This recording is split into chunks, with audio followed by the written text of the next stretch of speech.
रामकृष्ण हरी.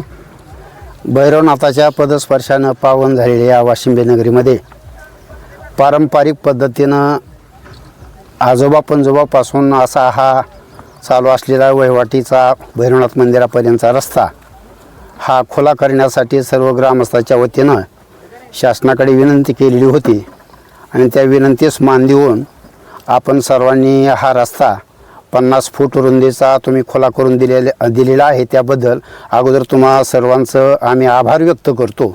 आणि हा पारंपरिक आता असा हा रस्ता आमचा हा भैरवनाथ महाराजांचा यात्रेचा उत्सव अति मोठ्या प्रमाणामध्ये असतो. आसपासच्या या करमाळा तालुक्यामध्ये आमची यात्रा म्हणजे एक मोठं उत्सव असतो. परंपरेनं आमच्या मुली बाहेरगावच्या सर्व असा जवळजवळ 10-20 हजाराचा असा माप असतो. आणि एक 8-10 दिवस पाडव्यापासून चैत्र प्रतिपदेपासून पाडव्यापासून हा चैत्र पौर्णिमेपर्यंत हा उत्सव आमच्या गावामध्ये चालत असतो. परंपरेनं प्रतिपदेपासून गावामध्ये आमचा लेझमाचा डाव असतो. गावात पाडव्याच्या दिवशी शेरणी निघते आणि 15 दिवस असा हा उत्सव पौर्णिमेपर्यंत आमचा चालत असतो. आणि प्रत्येक गावातील प्रत्येक घरातील उमऱ्यागणी प्रत्येक गावातील व्यक्ती हा भैरवनाथ मंदिरामध्ये गावापासून दंडवत या रस्त्यानं चालू असतात. आणि त्यामुळं हा रस्ता होणं हा अतिशय महत्त्वाचं होतं. आमची अस्मिता होती ही. आणि त्यासाठी तुम्ही सर्वांनी आम्हाला सहकार्य केलं त्याबद्दल गावकऱ्यांच्या वतीनं तुमचा आभार व्यक्त करतो. कारण का आमचा हा रस्ता जर देवाचा अडवला तर आम्ही काहीच करू शकत नाही. सर्व गावांचं हे कुळदैवत आहे आणि कुळदैवताचा जर तुम्ही रस्ता जर अडवत असेल तर आम्हाला त्यांचा नाईलाज होता. त्यासाठी सर्व गावकऱ्यांच्या वतीनं आम्ही तुम्हाकडे विनंती केली आणि तुम्हीसुद्धा त्या विनंतीला मान देऊन तुम्ही आमचा रस्ता खुला केलेला आहे. त्याबद्दल तुमचा आम्ही आभार व्यक्त करतो. आणि तुमच्या हे असणाऱ्या ह्या दोन्ही कंपाऊंडला आमच्या ग्रामस्थाच्या वतीनं आम्ही तुम्हाला शब्द देतो की तुमच्या या कंपाऊंडला कुठल्याही प्रकारचे ग्रामस्थ अजिबात कुठला सुद्धा धोका पोचू देणार नाहीत. ह्या रस्त्यानं आम्ही देवापर्यंत जाणार, देवाचं दर्शन घेणार. जे काय पारंपरिक पद्धतीनं दर रविवारी आरती असते. दिवसभर गावातील लहान मुलं आपापल्या पद्धतीनं जातात येतात दर्शन घेतात. संध्याकाळी दर रविवारी भजन असतं. सकाळी आरती असते, संध्याकाळी आरती असते. असं दर रविवारचा हा कार्यक्रम असतो. वर्षातील 2 दिवसाचाच नसतो. मोठा असा अखंड हरिनाम सप्ताह भैरवनाथ जन्मोत्सवाच्या निमित्तानं हा असतो. कार्तिक वद्य प्रतिपदेला प्रारंभ होतो आणि भैरवनाथ अष्टमीला हा त्याचा जन्मोत्सव असतो. म्हणून हा रस्ता होणं हे आमच्या गावाच्या दृष्टीनं फार महत्त्वाचं होतं. रामकृष्ण हरी.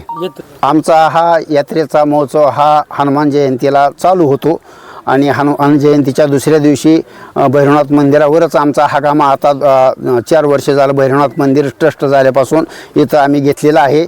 आणि त्यामुळं हा रस्ता आम्हाला होण्यासाठी गणेश भाऊ यांनी जिल्हा परिषद सदस्य नवीन त्यांनी फार मोठं सहकार्य केले आहे. त्याबद्दल आमच्या ग्रामस्थाच्या वतीनं त्यांचा आम्ही आभार व्यक्त करतो. आज वाशिंबे या ठिकाणी भैरवनाथ मंदिर जो भैरवनाथ मंदिराचा पारंपरिक रस्ता होता तो रस्ता सौर ऊर्जा प्रकल्पामुळे बंद होणार होता. मग तो बंद न होता ते वहिवाट आमची चालू राहावी यासाठी आम्ही गणेश भाऊ चिवटे यांच्याकडे मागणी केली. काल पालकमंत्री यांची वेळ घेऊन पालकमंत्र्यांनाही निवेदन दिलं आणि आज शासनाने आम्हाला तो रस्ता देण्यास परमिशन दिलेली आहे. म्हणजे शेतकऱ्यांना मोफत वीज मिळावी यासाठी सरकारने हा प्रोजेक्ट राबवला आहे. पण त्या प्रोजेक्टला आमचा कुठलाही विरोध नाही. फक्त आमचा रस्त्याचा किंवा देवाचा हा जो अस्मितेचा प्रश्न होता तो सुटावा एवढीच आमची मागणी होती. आज तो प्रश्न मार्गी लागला त्याबद्दल सर्वांचे आभार मानतो. आज सगळ्या वाशिंब्याच्या अस्मितेचा विषय म्हणजे मंदिराचा जाणारा रस्ता म्हणजे विकासासाठी थांबवला जात होता. पण पालकमंत्र्यांनी असेल जबाबदारीने सांगून विकास झालाच पाहिजे पण मंदिराला आडवा आलं नाही पाहिजे. लोकांची कामं पण महत्त्वाची त्या पद्धतीने देव म्हणजे धार्मिक विषय बी महत्त्वाचा आहे. महाराज लोकांनी सगळ्यांनी सांगितल्यामुळं पालकमंत्र्यांनी विनंती करून त्या कंपनीला सांगितलं शेतकऱ्यांचा विषय आपला महत्त्वाचा आहे पण पर्यायी मार्ग काढा.